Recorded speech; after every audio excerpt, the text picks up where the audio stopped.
It looks so good because of my pot. Oh New my pot. Yes, because of my new pot. So this is asado chicken or stewed chicken, whatever. See, if you take this off, it will come off. See? Detach sa bowl. What's that? Detach handle. Oh, diba? Ayun guys, good afternoon na because it's already 12, ay almost 1 o'clock or 1:30 na ata. Oh wow, in front of us they are building something in there, like they are backfilling a bay or a shore, and there's a river in there. They've been dropping white rocks and all that. Wow. And also this morning, today is Saturday, March, ano ba ngayon? March 21 ata. And early morning yesterday, I watered all my plants in there. Yep. Me and Auntie planted some flowers, ornaments in the yard, even if it's in the middle of summer.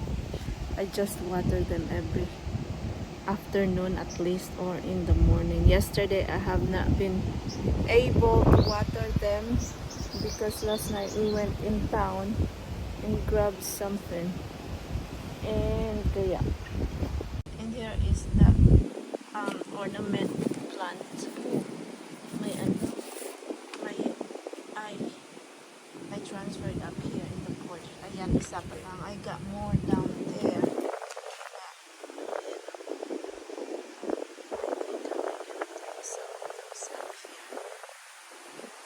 So windy.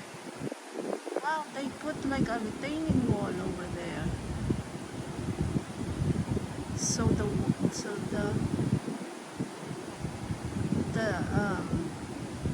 how you call that?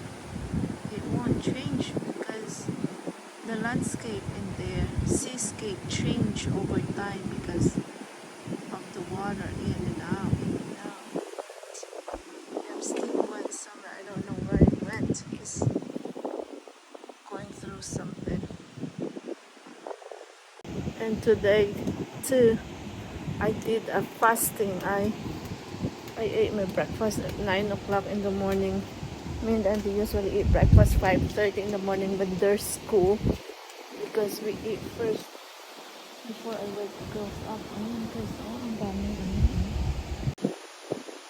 Well, it seems like they are backfilling the shore or the bay in front of us. There is a river and the sea meet up this area, and it's like they are trying to backfill that. There's my kibaya. It's floating in this now, but I'm waiting for that to get wet.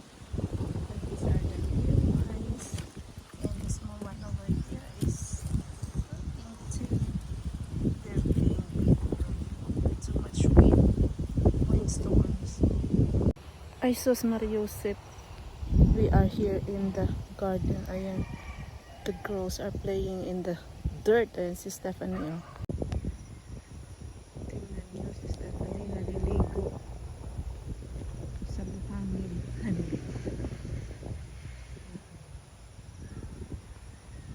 Nakaligo na yan kanina, pero inaano niya yung sand pa sa kamay niya. And ayan guys, namunga na yung ating pipino, cucumber. I think these are, I don't know what kind of cucumbers these are. They are tiny. Right, ito guys. Ito, ayan. These are just volunteers. It's from the compost when Auntie planted the cacao right here. The cocoa tree, ayan. They grew around here, but the cacao tree actually likes it because of the shade of the leaves of this. And ayan, one of the bunga, one of the fruit.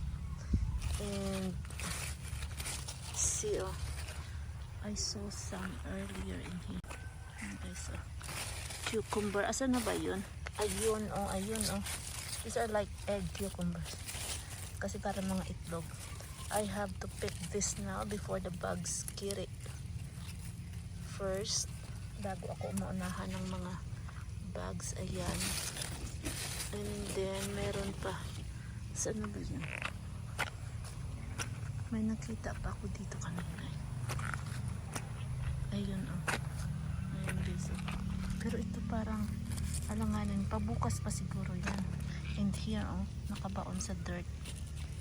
Ah, bukas na yan. Ito na munang isa siguro. Ayan.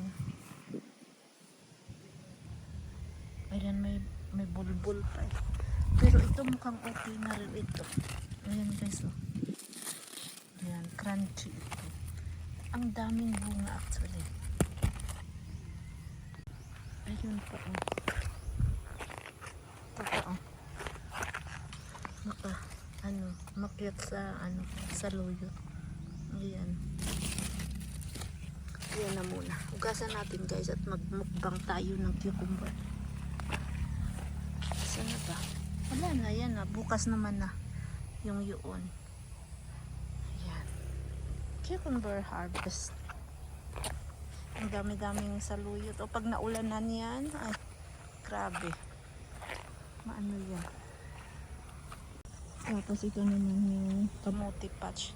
Namulaklak na oh. Baka mag-ano yan. Magsulod. Manulod. And ayan yung aking beans.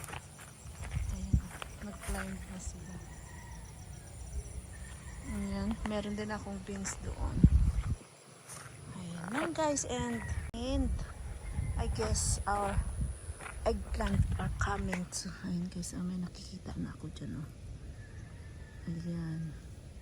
Hindi clear. Ayan o. Ayan, yan. Kakaano lang. Kakalusot pa. And then, meron pa dito eh. Ayan o. Ayan guys o. Merong eggplant dyan, talong. Ayan o.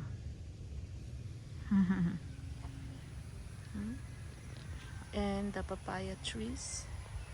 Looks good. Ayun, papaya. Tinransplant ko lang yan dyan sila. And may tanglad. Ayun. Ayun, ayun. Ito na yung ating bubon. The well.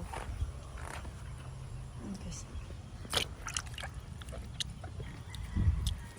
Hugasan natin. Pero mukhang maano eh. Mukhang madumi yung tubig. Ay, hugasan ko sa loob ng bahay. And I planted some seeds right here to the ampalaya seeds right here. Hindi pa sila bumuka. And ayan, our mulberry tree.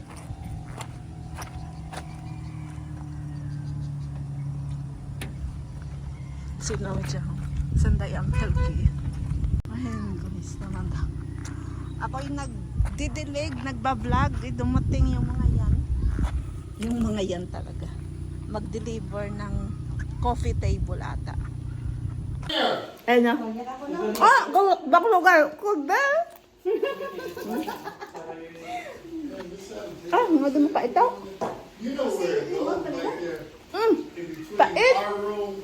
Ano naman ang palaya? Ano naman? Ang palaya? Alam niyo, ako nila.